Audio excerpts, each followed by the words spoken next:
Stress అనేది మనం సాధారణంగా చూస్తూ ఉంటాం. ప్రతి పేషెంట్లు ఎక్కువ మంది నాకు స్ట్రెస్ వస్తుందండి. ఎక్కువగా పాపం నైట్ డ్యూటీ చేసేవాళ్ళు ఉంటారు. పగలు డే అండ్ నైట్ షెడ్యూల్ మారిపోయి ఈ షెడ్యూల్ వల్ల స్ట్రెస్కి లోనవుతారు. స్ట్రెస్ అనేది part and parcel of life, our life. As a human we have stress. The main difference between animals and humans what I can say is animals have primary instincts ఉంటాయి. అంటే ఇప్పుడు కుక్కను తీసుకున్నాం లేకపోతే ఏదైనా తీసుకున్నా, ఇట్ హ్యాస్ సఫిషియంట్ ఫుడ్ అనుకోండి, it has happy. But what about humans? If you have food, completely food, you have 100 problems. If you have no food, you have only one problem, hunger. So like that, our life is full of miseries and stress.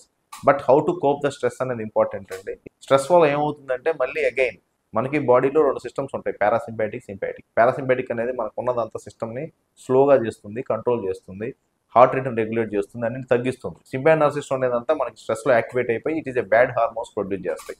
ఈ bad hormones వల్ల మనకంతా ఉన్నదంతా immunity system, మనకున్న psychological system అన్నీ effect అవుతుంది. So stress వల్ల neurological problem, మళ్ళీ again stroke రావటం, ఫిట్స్ ఉన్న వాళ్ళకి ఫిట్స్ ప్రిసిపేట్ అయ్యే పరిస్థితి, మైగ్రేన్ ఉన్న వాళ్ళకి తగ్గకపోవటం, టెన్షన్ హెడేక్స్, ఇవన్నీ వచ్చి పైనుంచి మనకి న్యూరలాజీ ఉన్న ప్రతి ఇల్నెస్ ఎగ్జాగ్రేట్ అవుతుంది.